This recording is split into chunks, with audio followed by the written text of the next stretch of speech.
couple of weeks ago, we looked at the cheapest analog handbrake I could find, and it turned out to not be too bad, if I'm honest. For 50 or 60 notes, it did the job. Today, we're going to look at one of the more high-end handbrakes from Heusinkveld Engineering. This is about 230 quid, I think, to the UK, so obviously quite a bit more than the 50, 60 pound one we got off eBay or Amazon, and also quite a step up from the Thrustmaster offering and from the Fanatic offering. Now, let's take a look at what we get here, because this is with high-end sim racing equipment, I expect a lot.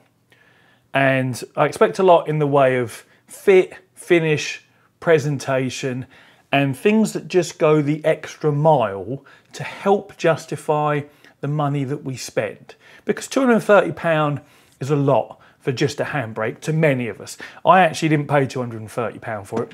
I got it for 175 quid, which actually brings it in line more with the Fanatic handbrake. I was very lucky to find a chap that had bought one, new himself, for 230 here in the UK, and then got gifted one through work, and so ended up with two of them. And he was kind enough to sell me this one, completely new and unused, all in its packaging and everything, for £175 postage. So I was really appreciative of that, because I did reach out to HE and just say to them, you know, I'm looking to buy one of these handbrakes, and I will be, you know, doing a video review on my sim racing channel. Is there any chance of a small discount? I didn't ask for a free one because that's just taking the piss, in my opinion. I just said, is there any chance of a small discount? You know, maybe 5–10%, because anything helps when you're a small channel like me, and you know you're trying to put out good content, but at the same time you want to buy something that's expensive, not only for the channel to do a review, but I want this on my new GT Omega Prime rig, because I had a DIY load cell handbrake before, and whilst it worked just fine, it was a bit of a bodge job, and it wasn't something I could just unbolt and put onto the new cockpit. And also the presentation, I may as well show you at the same time, the presentation of this in all its stainless steel glory obviously is going to look a lot nicer on my GT Omega Prime cockpit than what my DIY one is.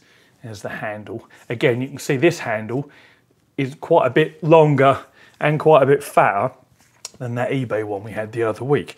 So, but yeah, they got back to me and they said, well, they said no, basically. They didn't want to give me a discount at all. But you know, it doesn't hurt to ask, does it? You know. So anyway, yeah, I was lucky enough to get this one for 175. So yeah, what we get in the box very quickly, we get our load cell to USB interface, which is in this sort of clear acrylic or perspex or whatever it might be. The only thing I don't like about this is it rattles. Don't know if you can hear that by my mic. Now I've got transducers on my rig, so I'm going to have to either put some hot glue in here or something to stop, because what it actually is the circuit board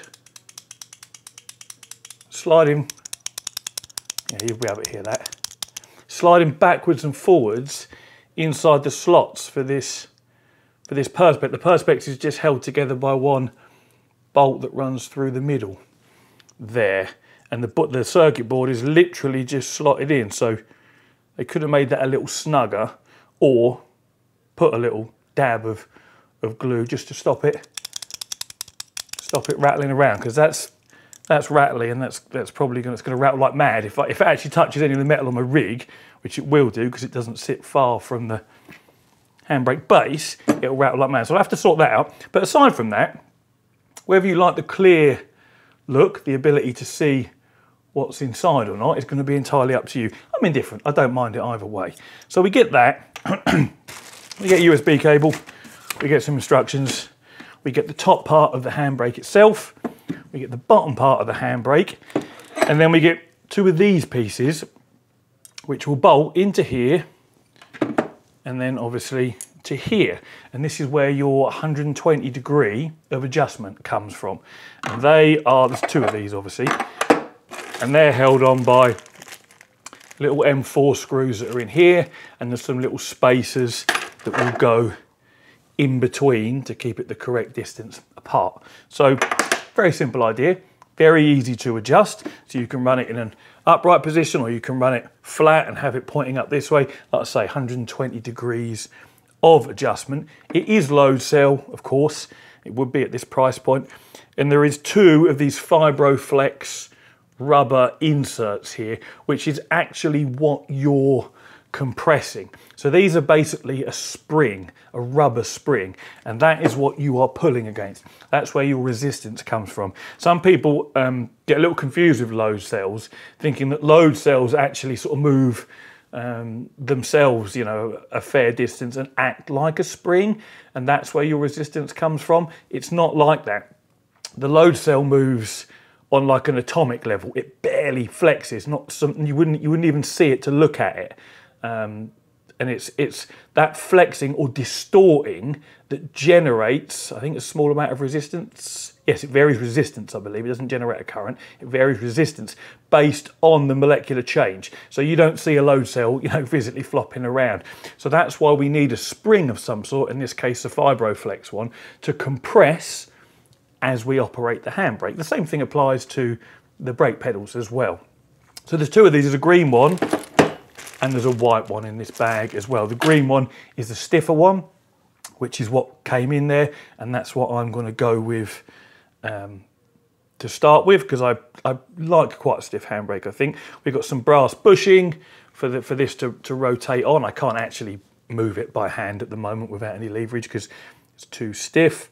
I think with this bolt here, we may be able to adjust the preload perhaps on the spring. Again, I'll have a look at this all when I set it up on my rig. But yeah, you can't grumble at stainless steel. And again, stainless steel construction versus mild steel construction at a high price point is something that you like to see. You know, there's probably a good £100 profit in these, or maybe even a little more, because most of the parts here are off-the-shelf parts, so you can just run the part numbers, you can see what things cost. For example, this load cell costs about 15 quid. The stainless steel itself, if you were to buy a sheet of it without it being laser cut first, of course, it's about 50 notes worth of steel there. And then we've got some M6 bolts, the FibroFlex rubber, and sort of a £15, £16 load cell USB interface. You can buy another variant of this from Leo Bodner for about 19 quid, I think it is. So you can see what it sort of costs parts wise and components wise, and obviously there's a bit of time involved to laser cut these. I'm assuming they're laser cut, and then to assemble them. But ultimately there's a good £100 profit in these. So you want to have things like stainless steel, you want to see brass bushing, you want to see a high quality finish on these parts when you're paying that strong money. And the same thing goes for everything really in sim racing, but the first thing that pops into my mind is the high-end pedals. High-end pedals we pay an astronomical amount of money for, so they really do need to be top-notch in every way to justify sort of, a 900 to 2 grand for something that in reality costs a fraction of that to make. Anyway, I'm getting sidetracked. What else have we got here? We've got a couple of Allen keys in the bag and the other bits and bobs. Oh yeah, we've got this, what looks like a wingsuit, and that is actually what they refer to it as. Now this, this is designed to allow you to bolt it to a aluminium profile rig, which of course is what I'll be doing. So what happens is the outer 4 holes marry up to this, like that. And the middle 2 holes are what you would then fit your T-nuts to allow you to slot it into your profile rig, adjust it up and down and put it where you want it. Now, here's an interesting point. The holes in this are only 6mm, they're made for M6 bolts. And yet, every single aluminium profile rig out there will come with M8 T-nuts. Now they don't include any T-nuts with this. If they sent you to M6 T-nuts to fit a 40 profile rig and the appropriate M6 bolts, then it wouldn't be a problem. But they don't include any bolts to bolt this to your rig, and they don't even include any bolts to bolt this to here. Now, again, for the sake of maybe a couple of pounds, when you are buying something high-end like this, and it comes with an installation bracket, you'd like to think it comes with the bolts to allow you to use that installation bracket. Or at the very least, have drilled the holes for the most common size. I don't know any sim racing aluminium profile rig that bolts together using M6. As far as I'm aware, they're all M8. So it would have been nice to see these. I've had to drill these holes out. It would have been nice to see those holes drilled to M8 from factory. And it would have been nice to have 2 T-nuts and bolts included and 4 M6 ones to bolt it to this. So that's really the only negative so far, is that you've either got to get out your drill or you've got to go online and order yourself some M6 T-nuts. So yeah, that's the only real negative, and perhaps that this rattles again, which I think is going to be rattly on my rig, but easy to fix as well. So a couple of small sort of niggly things there that I thought might have been nicer to have done differently. If I know some people like packaging and things like that. The presentation, assuming this is the retail box it comes in, is just a box with some bubble wrap in, and there's some Heusinkveld stickers in the bottom there as well. So as far as presentation goes, distinctly average. But I'm not one for encouraging wastefulness. So whilst presentation is nice, you know, if we're saving the planet a little bit by not using so much, then that's always a good thing as well. And as far as the instructions go, it's just one sheet of A4 in black and white with your basic instructions and a photograph on. So I've drilled my wingsuit. I'm ready to assemble this on my rig. I'll get that done now. I won't film it because it's literally so simple, it's ridiculous. As I showed a minute ago, the 2 M8s just go in the slot on the profile, and this bolts to there, and then I'll just bolt this onto here with those 2 arms. I'll show you how it can be adjusted once it's on the rig, but I don't think we need what's going to be a 10-second time lapse of me putting a couple of bolts through there. Hopefully, I haven't checked this yet, I've got some M6 bolts to allow me to bolt this to the handbrake. Otherwise, the second half of the video might come sometime in the future. We'll find out in just a moment. So, as you can see, I'm sat in my GT Omega Prime rig now. The handbrake is installed here. Hopefully you can see that well enough. I know it's focusing on my face, but can't do much about that right now. It all went on painlessly. Like I say, just it slid into the channel, did up my 2 M8 T-nuts, and it's nice and secure. Now, the only thing I don't like is the handle rattles. You can see that play. Yeah, you can see it, and you'll hear it.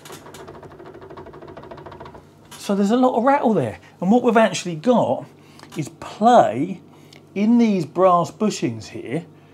The play doesn't look to be between the handle and the bushings. It looks to be between the bushings and the sort of sleeve that runs through here. Now, that is quite a lot of play. So I don't know whether these bushings have just been machined, you know, oversized a touch, perhaps. I don't know, but I wouldn't expect that much play. So perhaps I'll get in touch with HE and just ask them. Or maybe they're all like it. I don't know, it's the only one I've had to play with. As far as sort of resistance goes, this green one feels about, oh, just started the race. This green one feels about perfect to me. It's pretty firm. It takes quite a yank to get it to 100%, and I like that. Obviously, if you prefer a lighter one, the white one is there as well. I did sort of whip this out just to see how it's changed, and you literally you put a spanner around this 13mm nut here, and then wind this one out, and you can just whop them in and out, do them back up again.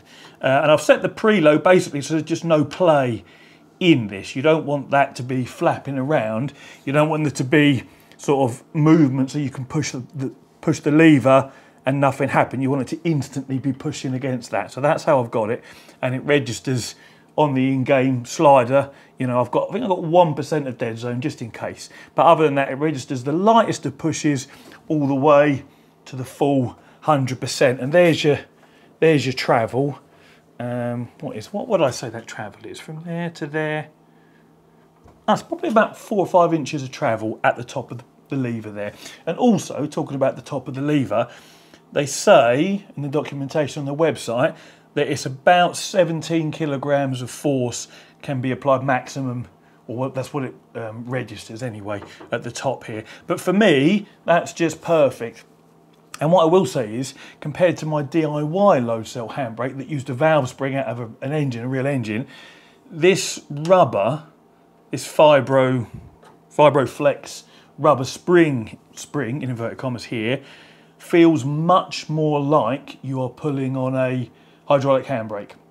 Because hydraulic handbrakes have this sort of smoothness to them because of the fluid that you're squeezing, and I would say it feels, you know, pretty darn close to that, so that's good. And in operation, I absolutely love it. I think it looks the tits. I think it works really well. As I say, the only disappointment is this rattle and play that we've got in there. As I say, it's in the actual brass bushings themselves there. And you know, this is brand new. It hasn't been used before, so it's not like it's worn out. So yeah, I don't really know what that's all about. But you know, do I do a little? Can you see? You can see enough dirt rally for me to do a quick demo, I suppose. So I may as well.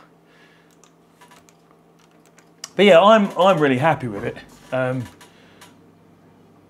Obviously, the price is down to you guys to decide whether you're willing to pay that sort of money or not. Would I say it's worth it? It feels much nicer than the Fanatic offering. It feels much nicer than the Thrustmaster offering. So you are getting a better experience for the money. But yeah, it's still, you know, still a fair whack of money. But there we go, on the handbrake, round we go. You know, it works lovely. And as I said before, with handbrakes, the ability, an analog handbrake, the ability to vary the force at the back wheels, depending on what type of surface you're on, is absolutely paramount. You know, if you're on ice, you do not need the same braking force at the rear wheels to initiate a slide as you do if you're on hot sticky tarmac, and you don't want to over rotate your car, you know, on ice, for example. So having an analog handbrake, absolutely spot on in my opinion. It's what you need.